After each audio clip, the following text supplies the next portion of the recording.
According to Tom Pelissero of the NFL Network, the Minnesota Vikings are not likely to consider another short-term extension for quarterback Kirk Cousins. Instead, it comes down to two options. Either let him play out the final year of his contract or fully commit to Cousins and give him a long-term deal. Now, on one hand, this is a great thing because it eliminates option C, a one-year contract extension just to revisit this again next offseason.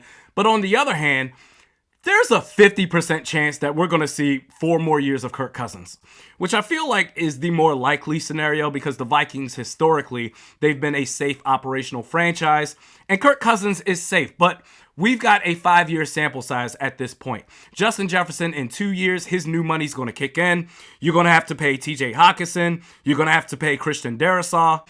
Those are all no-brainers. There's nothing to think about there. But to then add Kirk Cousins, who has demonstrated in his career that he wants top market value, which I completely understand.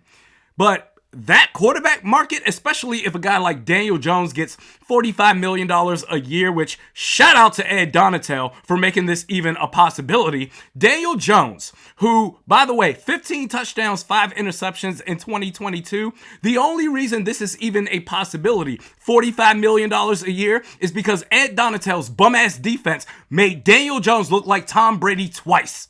Kirk Cousins, he's going to seek at least that, hell, maybe even $50 million a year for a guy who has demonstrated that you're only going to get his best on Sundays at noon.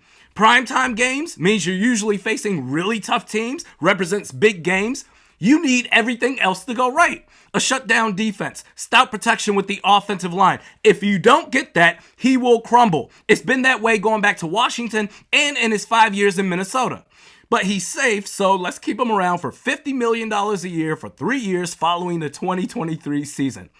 Now, in the Vikings' defense of always playing it safe, Kwesi Adolfo-Mensah, this is his second year as GM. For all we know, he could say screw it. He may break the cycle and say screw it. I'm not going to allow a good but not great quarterback to put us in a jam financially that doesn't allow us to put a complete team together, let him play out the final year of his contract, and then move on. But either way, man, this is shaping up to be a major high for one side and a major low for the other. Those that love Kirk and those that are done with him. One group's going to be happy as hell while the other's going to be furious. To be continued. Now, switching gears here, Dalvin Cook, a potential cap casualty this offseason, his agent, Zach Hiller, decided to stir the pot, made a story on Instagram with the caption saying, quote, "Now just picture they actually knew how to call run plays too." Now, it's easy to look at that as a Vikings fan and immediately think to yourself, are you kidding me? He finished with the 6th highest rush attempts last season. Is it the Vikings' fault that he tied for second most fumbles among running backs? Is it the Vikings' fault that your client lost a step in his footwork? But it's not about the what being Zach Hiller blaming the Vikings. It's not so much about the what as much as it is about the why. I get the sense that Zach Hiller gets the sense that he feels that Dalvin Cook is going to get cut or traded at some point this offseason, so he's trying to get ahead of it and market his client to the other 31 teams in the league. Listen, man, the Vikings are awful at calling plays. And despite all that, Dalvin Cook finished 6th in rushing. Can you imagine how much more productive he would be if he had a play caller that actually knew what he was doing?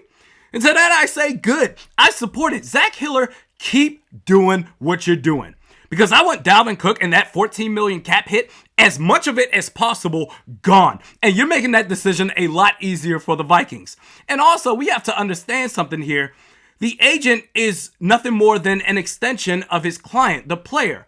He's not talking out of his ass here. He's only expressing how Dalvin Cook actually feels.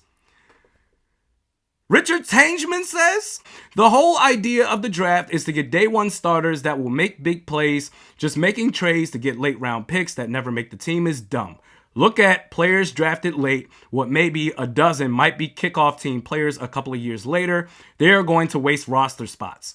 Well, the later trade downs that I did was for minimal drop-offs. One of them was literally 1 spot down and another being 5 spots down. And furthermore, you're saying that we need day one starters. Okay.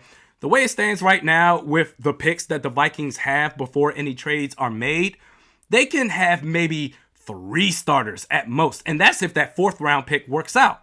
The mock draft that I did last week on Friday, I got us a 2nd round pick. Okay, with the mock draft that I did, I got us 4 starters minimum.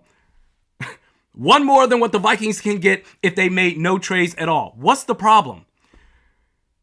Jordan says, why are you done with Ezra? He's a top tier run blocker.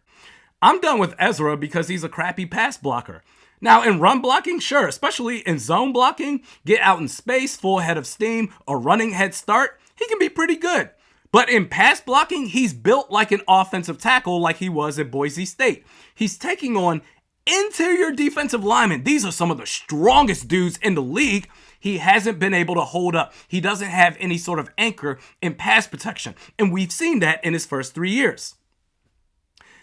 Anthony Cormier says, so for years, people made fun of Spielman for moving down and getting draft picks. And what does this dude do? Get a bunch of 7th round picks.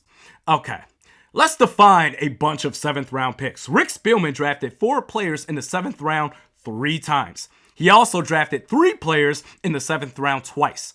I, in my mock draft on Friday, drafted 2 guys in the 7th round. What? Oh my God, a bunch of 7th round picks. He's Rick Spielman all over again. Bro, that's hilarious. Come on, man. Come on. 2 players, a bunch of 7th round picks. That's funny. We're back at it tomorrow. We'll see you then.